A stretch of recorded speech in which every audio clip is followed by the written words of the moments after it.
Assalamualaikum warahmatullahi wabarakatuh. Anak-anakku kelas 10. Hari ini kita akan belajar tentang kajian ilmu sejarah, yaitu sejarah sebagai ilmu, kisah, peristiwa, dan seni. Dan juga kita akan belajar tentang konsep berpikir sejarah. Adapun tujuan pembelajaran hari ini yaitu diharapkan kalian dapat menjelaskan apa pengertian dan karakteristik ilmu sejarah. Kemudian kalian juga dapat menganalisis dan menerapkan cara berpikir sejarah dalam mengkaji peristiwa-peristiwa sejarah. Ketika kita bicara tentang sejarah, maka tidak akan lepas dari sejarah sebagai ilmu, peristiwa, kisah, dan seni. Sejarah sebagai ilmu itu merupakan peristiwa masa lampau yang disusun secara sistematis serta memiliki metode ilmiah yang diakui oleh para pakar sejarah. Adapun sejarah sebagai peristiwa itu merupakan peristiwa yang terjadi pada masa lampau dan tidak dapat terulang kembali. Nah, kata kuncinya sudah saya garis bawahi ya. Jadi, sejarah sebagai peristiwa itu tidak dapat terulang kembali.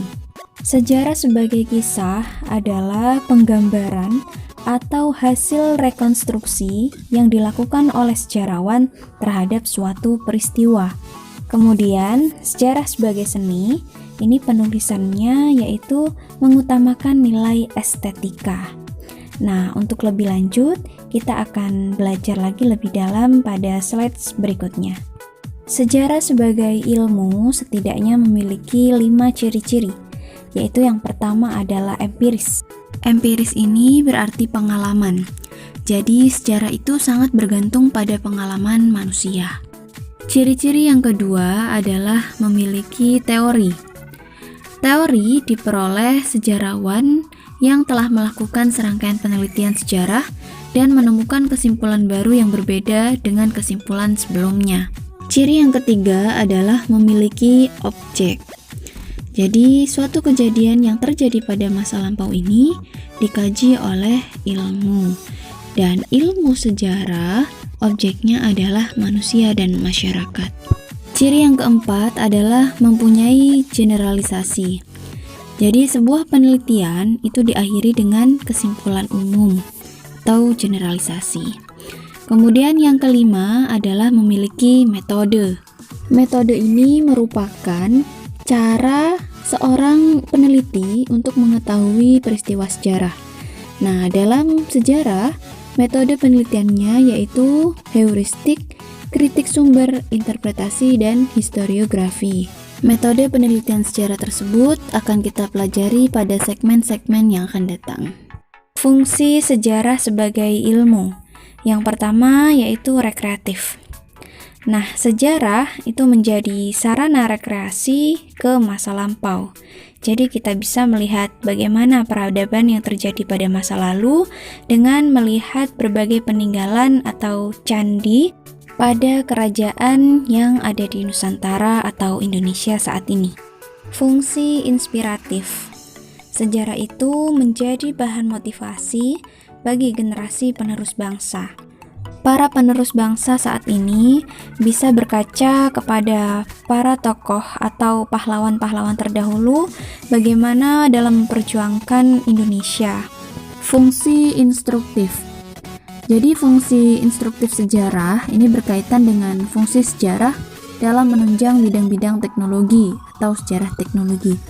Dalam artian bahwa studi atau hasil penelitian sejarah itu menyangkut penemuan-penemuan teknik sepanjang sejarah kehidupan manusia. Fungsi sejarah lainnya yaitu fungsi edukatif. Jadi sejarah itu memberikan kebijaksanaan atau kearifan bagi seseorang. Berikutnya, ciri-ciri sejarah sebagai peristiwa. Yang pertama, cirinya adalah bersifat abadi. Abadi maksudnya di sini adalah tidak dapat berubah-ubah dan tetap dikenang sepanjang masa. Ciri yang kedua adalah bersifat unik. Jadi setiap peristiwa itu tidak sama dengan peristiwa lainnya dan tidak dapat terulang kembali. Misalnya antara peristiwa satu dengan peristiwa lainnya, pasti tokoh, waktu, waktu dan tempatnya itu tidak akan sama. Nah, yang sama dalam sejarah itu adalah polanya. Ciri yang ketiga yaitu penting. Jadi sifatnya penting dan berpengaruh bagi masyarakat luas. Ciri-ciri sejarah sebagai kisah itu yaitu setidaknya ada 3. Yang pertama adalah memiliki fakta dari sumber sejarah, kemudian memiliki metode sejarah, dan yang ketiga yaitu terdapat unsur kepentingan. Misalnya, yaitu dalam penulisan sejarah sebagai mata pelajaran, maka hal itu merupakan kepentingan negara. Begitu pula dengan penulisan sejarah yang diwarnai oleh kepentingan individu. Seorang tokoh akan menulis sejarah dirinya atau biografinya dengan tujuan untuk menonjolkan peran-peran yang dia lakukan. Ciri-ciri sejarah sebagai seni yaitu memiliki pemahaman dan insting selama penelitian berlangsung. Jadi sejarawan memerlukan intuisi atau ilham, yaitu berupa pemahaman langsung dan insting selama masa penelitian berlangsung. Ciri yang kedua yaitu imajinasi. Dalam melakukan pekerjaannya atau melakukan penelitian, seorang sejarawan harus dapat membayangkan apa yang sebenarnya terjadi, apa yang sedang terjadi, dan apa yang akan terjadi sesudah itu. Ciri selanjutnya yaitu memiliki unsur emosi yang dapat menumbuhkan rasa empati. Jadi sejarawan itu diharapkan dapat menghadirkan peristiwa sejarah yang seolah-olah mengalami sendiri peristiwa itu. Kemudian memiliki gaya bahasa yang lugas dan mudah dipahami. Anak-anak, pada slide ini kita akan belajar tentang konsep berpikir sejarah dalam mempelajari peristiwa-peristiwa sejarah. Adapun terdapat 7 konsep, yaitu yang pertama adalah waktu, kemudian kesinambungan, perubahan, kronologi, periodisasi, konsep diakronis dan sinkronis, dan konsep kausalitas. Yang pertama adalah waktu. Jadi mempelajari peristiwa-peristiwa bersejarah ini akan selalu berkaitan dengan waktu atau time yang terus bergerak dari masa ke masa. Nah, peristiwa sejarah ini akan terus ada dan terus terjadi sehingga perjalanan sejarah itu tidak akan pernah berhenti ataupun stagnan. Pada gambar di slide ini yaitu terjadinya Kongres Pemuda, di mana kongres tersebut itu melahirkan Sumpah Pemuda yang menjadi salah satu tonggak dalam sejarah perjuangan bangsa Indonesia dalam mencapai kemerdekaan. Kesinambungan. Kesinambungan ini maksudnya adalah dalam mempelajari sejarah itu, kita harus menyadari bahwa rangkaian peristiwa sejarah itu sejak adanya manusia sampai sekarang adalah peristiwa yang berkelanjutan. Kehidupan manusia sekarang merupakan mata rantai yang tak terpisahkan dari kehidupan manusia generasi sebelumnya dan generasi yang akan datang. Nah, oleh karena itu, setiap peristiwa yang terjadi tidaklah berdiri sendiri dan tidak terpisah dari peristiwa lainnya. Konsep selanjutnya adalah konsep perubahan. Perubahan ini adalah sesuatu yang berubah atau segala aspek kehidupan yang terus bergerak seiring dengan perjalanan waktu dan selama itu pula terus terjadi perubahan-perubahan. Misalnya pada gambar slide ini yaitu terjadinya penyerbuan penjara Bastille yang terjadi pada masa Revolusi Prancis. Nah, terjadinya Revolusi Prancis ini telah mengubah tatanan sosial politik masyarakat Prancis menjadi lebih baik. Konsep selanjutnya adalah kronologi. Kronologi ini berarti sesuai dengan urutan waktu. Peristiwa sejarah akan selalu berlangsung sesuai dengan urutan waktu, sehingga peristiwa-peristiwa sejarah itu tidak terjadi secara melompat-lompat, atau bahkan berbalik urutan waktunya, atau disebut anakronis. Nah, anakronis ini maksudnya adalah tidak kronologis, jadi akan menimbulkan suatu kerancuan, bahkan akan membuat pemahaman yang keliru tentang sejarah. Oleh karena itu, anak-anak, kita harus memperhatikan urutan-urutan kejadian atau kronologi dari suatu peristiwa agar mendapat pemahaman yang baik dalam mempelajari sejarah. Pada slide ini saya memberikan contoh kronologi peristiwa sejarah, yaitu pada 6 Agustus 1945, kota Hiroshima dibom atom oleh sekutu. Kemudian tanggal 9 Agustus 1945, kota Nagasaki dibom atom oleh sekutu. Nah, pada saat itu Jepang sedang menduduki wilayah Indonesia atau sedang menjajah Indonesia dan berencana akan membantu memproklamasikan kemerdekaan Indonesia. Sehingga pada tanggal 14 Agustus 1945, Jepang ini menyerah kepada sekutu. Kemudian tanggal 16 Agustus 1945 terjadi peristiwa Rengas Dengklok. Dan pada tanggal 17 Agustus 1945 terjadilah proklamasi kemerdekaan Indonesia. Konsep sejarah selanjutnya adalah periodisasi. Periodisasi ini adalah pembagian atau pembabakan peristiwa-peristiwa yang terjadi pada masa lalu yang sangat panjang itu menjadi beberapa zaman. Penyusunan periodisasi ini bertujuan untuk memudahkan dalam mempelajari sejarah. Kemudian tujuan yang kedua adalah untuk memahami peristiwa-peristiwa sejarah secara kronologis. Ini adalah contoh periodisasi sejarah Indonesia, yaitu masa prasejarah, masa Hindu-Buddha, masa Islam, masa kolonialisme Barat, masa pendudukan Jepang, masa revolusi, masa Orde Lama, Orde Baru, dan reformasi. Selanjutnya adalah konsep berpikir diakronis. Nah, kerangka berpikir diakronis ini memahami kehidupan sosial secara memanjang berdimensi waktu. Contohnya, ketika seorang peneliti menulis sejarah masyarakat suku Tengger, maka ia akan menguraikan secara kronologis proses terbentuknya suku bangsa Tengger tersebut, yaitu sejak runtuhnya kerajaan Majapahit sampai terbentuk masyarakat Tengger yang berasal dari sisa-sisa masyarakat Hindu dari zaman kerajaan Majapahit.